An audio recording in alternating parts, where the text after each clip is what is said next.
in the morning. So we started with, let's say, when we take a single domain state, it breaks up into domain and it creates domain walls. And I described that there are two kinds of domain walls. So basically, one is a block wall and the second one is a nail wall. So you see here, this, so the magnetization here, the transition happens like around 180 degrees. Okay, so this is a 180-degree domain wall. It has certain width, so it does not happen abruptly at certain just over one atomic moment or over one spin. So it happens gradually over certain width. And what is the main difference between the two transitions here? So you see here the magnetization is while rotating, so it is perpendicular to the domain wall. So this is, let's say, the wall of your or the plane of your domain wall, and it is in perpendicular. So the magnetization or the magnetic moment is perpendicular to it. But in a nail wall, it is parallel to the wall. So it is happening in the plane of the domain wall. Okay. So this is another picture. So this picture you are able to see. I think this you missed in the morning. This is visible, right? Yes, sir. Okay. So here again the same picture, this block wall and nail wall. So you are looking at a cross section, right? So let's say I call it the z-axis, this direction, and in the domain wall, so the magnetization is along this z-axis. Okay, so this is the magnetization in the domain is along x and y in the plane, but now it starts rotating out of the plane, so out of xy plane, and tries to align along the z. Okay, and then it gets exactly along the z-axis, and then again reduces further and goes back to xy plane. So rotates by 180 degree and goes back to xy plane.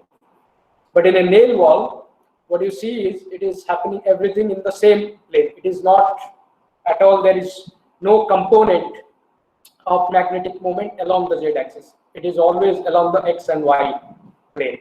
So it is happening in the plane. So this is another picture if you want to look at from the top. So this one is when you look at from the sides. So if you look at it from the top, so exactly this is what you see, the nail wall. So it is rotating in the plane again, and here what you see is the magnetization is. So what we are looking at is only the from the top. So here you see this is the magnetic moment for here. It's exactly perpendicular to the plane. Okay, so this is so all the domain walls will be of similar kind or a little bit of variation of these two kind of walls. Okay, but more or less all the domain walls will fit into this two kind of walls. And one thing is this block wall you observe only in not only, let's say, most of the materials in their bulk form. So they show this block wall. But when you reduce the dimension, so your bulk material certain has length, breadth, and width. So now, for example, let's say we reduce the width. So and the width is, let's say, along the z-axis. And when we reduce the width, you go to, like, let's say we go to some few nanometer, so about 10 nanometer or maybe 15 or 20 nanometer. So these are called thin films. So because you reduce the material along one direction, so it is just like a film, very thin film. So it is extended in x and y and compact or confined in the z direction. In those cases, you will normally observe this nail wall. So you never observe block wall. There are exceptions, but like 90% of the cases you will observe this nail wall in thin films. Okay, but in bulk, like if you take a piece of iron or a cobalt or any ferromagnetic material, so you observe this block wall. Now, so this is again another picture of the block wall, the same thing what I told earlier. So now the magnetization is basically a tilting out of the XY plane, so along the Z axis. So gradually it tilts and gets aligned along the perpendicular axis or the Z axis, and then falls back again and rotates by 180 degrees. So this happens over certain width. So we are not going to calculate that, but it is possible. But if you think about a nail wall, so this rotation is not tilting, it is not tilting out of the XY plane, so it is happening in the XY plane. So you can think it is like a rotation by an angle theta instead of this angle phi. So this also I told in the morning that when you measure the magnet hysteresis, so if you measure along the EG axis, like what is the EG axis here in this case? The EG axis is this axis, this long axis of this magnetization, right? The domain, what is the magnetization in the domain? So this is the EG axis, okay? So the magnetization will be either parallel or anti-parallel to it. So if we say this EG axis, let's say X is our EG axis, so that means if you apply a magnetic field along X direction and you measure the hysteresis, you will get something like this, like a normal hysteresis, what you observe. But if you apply a magnetic field along Z or Y, so those are the hard axis, and if you do that, so you'll get a hysteresis which is really weird. Okay, so it is not really a hysteresis. And so you have to be careful when you measure a hysteresis loop, whether you are measuring along the EG axis of the material or a hard axis. But now in many materials, this axis can be, there can be a distribution of the axis. So the EG axis can be distributed from one region to another region in the same material. So in that case, it normally does not matter. But if the EG axis is well defined in materials, so then you will get such kind of hysteresis loop. But sometimes also, if there is a distribution of EG axis, then you can get some combination of these two. Okay, so that is also possible. Okay, so this is a picture. Just you can go through the book and you can understand it. It basically represents the domain or the magnetic configuration at different points in a hysteresis loop. So also I forgot to show some, like you can actually visualize domains, observe domains using microscopy or different techniques. So we are not going into these techniques, but I just want to show you different domains, how they look like. So here, for example, you see the white and dark contrast, and the white contrast is basically your domain walls, what you observe, and the dark is your domain. Okay. So similarly, here in this picture, you see similar domain and domain walls. So the contrast is basically between two domains. So one is pointing in this direction, the other in the anti-parallel, and the wall you see just between them you have the wall. So similarly here, this is another picture. So using different technique. So here the domain one is pointing like this, the other domain pointing like this. So then another domain pointing in this direction, and then you see this domain walls. So this is all possible by different techniques. So this is also some other domains, how they look like. So the color is actually, you don't get a colored domain. You can later on Photoshop a little bit so that it looks nice. That is what people have done. Otherwise, normally you see only a dark and bright contrast. Okay. So again, the point here is there can be many kinds of domains. Okay. So this is like a worm-like domain. So these are like parallel alternate domains. So these are like some star-like domains. So all kinds of possible domain structure can happen in a magnetic material. It is not always like a regular parallel or anti-parallel like situation. So it depends on the material and the material properties. Okay, so I stop here. I will share the slides anyway. So the next thing we discussed also in the morning is how do we produce magnetic field. Okay. Okay, so we talked about these different ways, like you know about solenoid, Helmholtz coil, electromagnets, then permanent magnets. So we also discussed this, that you have the solenoid and this is the magnetic field due to the solenoid.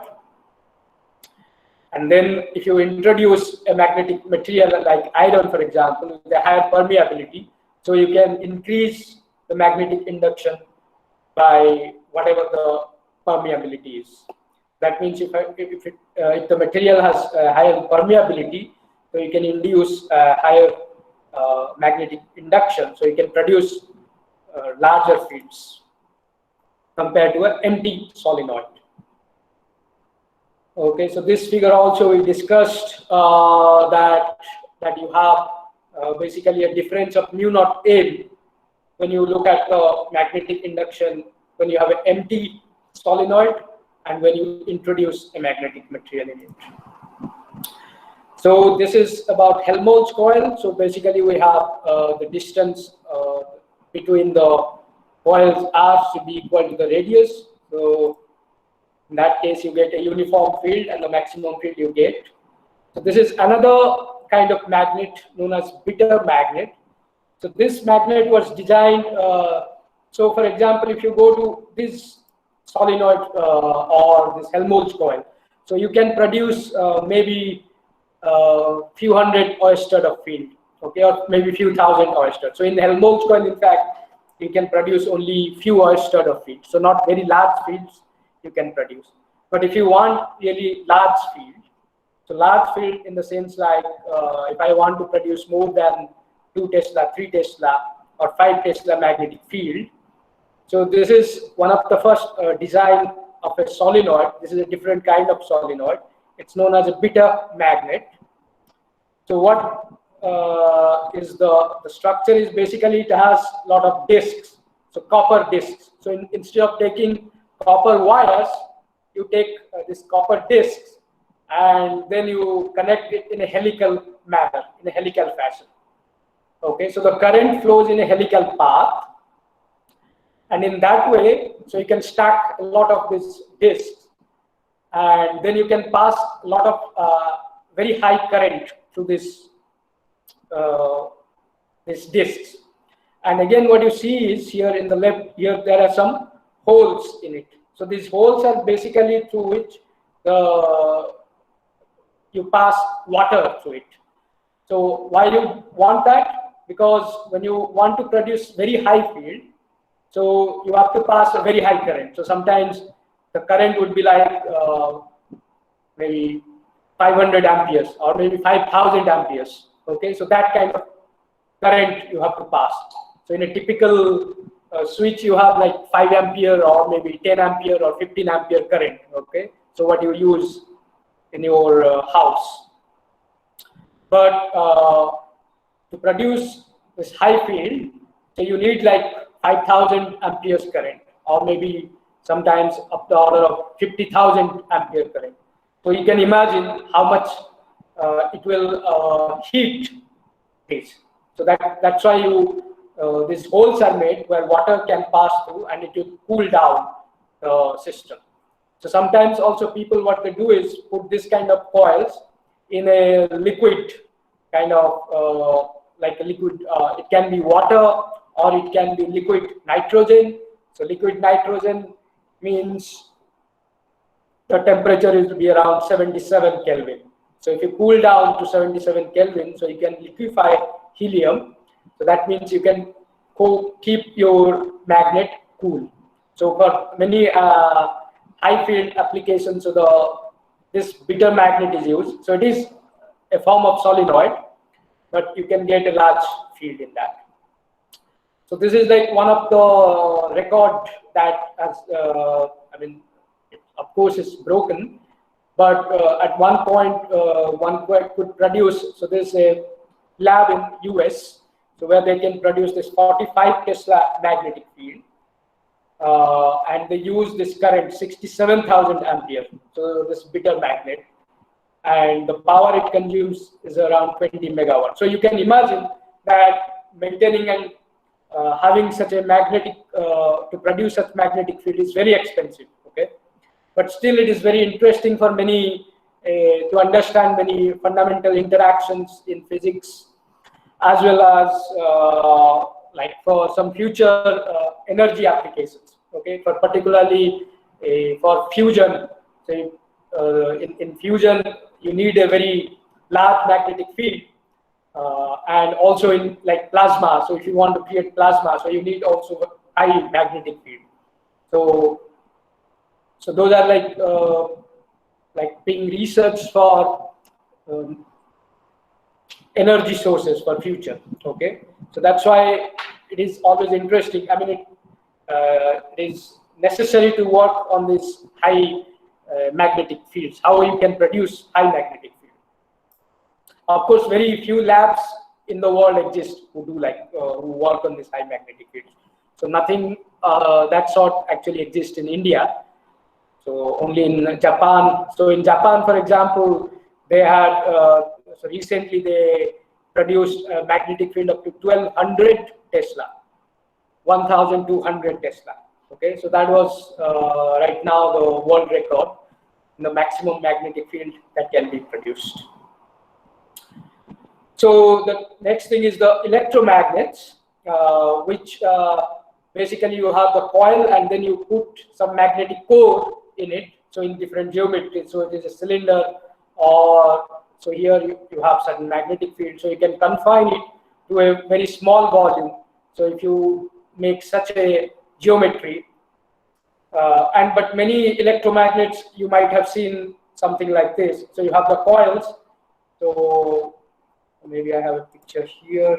Yeah, so this kind of electromagnet you have seen here, right, in the lab. You must have seen it in the physics lab. So this is electromagnet. So this is the coil. You can see the coil outside, but here the coils are wound. And what you see here, the black part here, where I have put my pointer. So these are basically your ferromagnetic cores. So it could be an iron or a steel or something like that with high permeability. So that way you can produce a uniform magnetic field within this small gap here. So you see a gap here, so you can produce a small magnetic or a uniform magnetic field within this gap. So this is what this sketch represents. Okay, so these are called the pole pieces actually, and this is your working space where you can put your sample and you can apply magnetic field to it. So here this picture on the right, this corner here shows, so if you take the same pole, but you make the diameter even smaller, okay? So it is called a tapered pole. So you can make the diameter even smaller and then you can increase even the field further. So whatever the field you have here, you can increase by further decreasing the diameter of the pole. Okay, so here exactly, I mean, it is one instrumental vibrating sample magnetometer. So basically you have the electromagnet and then some power supply here, and then you can control it. Okay, so the last thing in the electromagnet section is that about, so one is we have these pole pieces, right? And there is a gap and there is a diameter. So these are basically your parameters which define how good is your electromagnet. Okay, so if you decrease the gap, so that means you bring the poles closer, then you will have a higher magnetic field, right? So as you bring them closer, and if you decrease the diameter as well, then also you can have a higher magnetic field. So this is these two plots that they represent that. So here is a 12-inch diameter. The pole diameter is 12 inch. And when you have a 1-inch gap, so the gap is 1 inch, so you can produce for the same current. So let's say 30 ampere current you apply. So if the gap is at 4 inch, you produce around 5 kilo oyster field. But if you reduce the gap, so you can go up to 15 kilo oyster, okay, or maybe 14 kilo oyster. So you can increase it by 3 times, quite a jump, right? So similarly, if you reduce the 4-inch, take a 4-inch diameter instead of a 12-inch. So then look at a 30 ampere. So for a 1-inch gap, so you produce here about 22 or 23 kilo oyster. So here for a 12-inch and a 30 ampere and 1-inch gap, it is about 14 kilo oyster. So you see a big jump as you reduce the diameter and of course when you reduce the gap. So one thing you notice here is that it is almost like as you increase, it is not a linear dependence on the current, right? The increase in the magnetic field. It is kind of getting saturated as you increase the current. So I would like to you guys to think about it and answer me in the, so you can answer or write to me. I will post it in the stream, so you can write what you think, why it happens, or you can tell why when you decrease the diameter, the magnetic field increases, and when you decrease the gap, also magnetic field increases. Why that happens? So then the last kind is the permanent. You can use permanent magnets. Okay. So you can use permanent magnet. This is a geometrical Hallback geometry. So where you arrange your permanent magnet in a very special geometry. This is called a Hallback geometry. So here magnetization like this, magnetization like this, like this. So it is kind of a rotating. And what you get is a resultant field which is along this direction. Okay. So this is a geometry which is very hard to achieve. But here you don't need any electricity, so there is no need to cool down or use anything. So you can attain very high field without really doing anything, any electricity or anything. So just arrange permanent magnet in a particular way, and then so this is 2 different Hallback magnets. Okay, so one is inner one is outer one, and we can rotate it, and then you can tune the magnetic field. So you can vary the magnetic field from 0 to the positive or to the negative. So you can all do by using that. So this is a summary of these different magnets. So you can see the maximum field is 45 Tesla. With a Hallback magnet, you can produce 2 Tesla. So one thing is these are DC magnetic fields. So with solenoid, you can produce DC or AC or a pulsed field.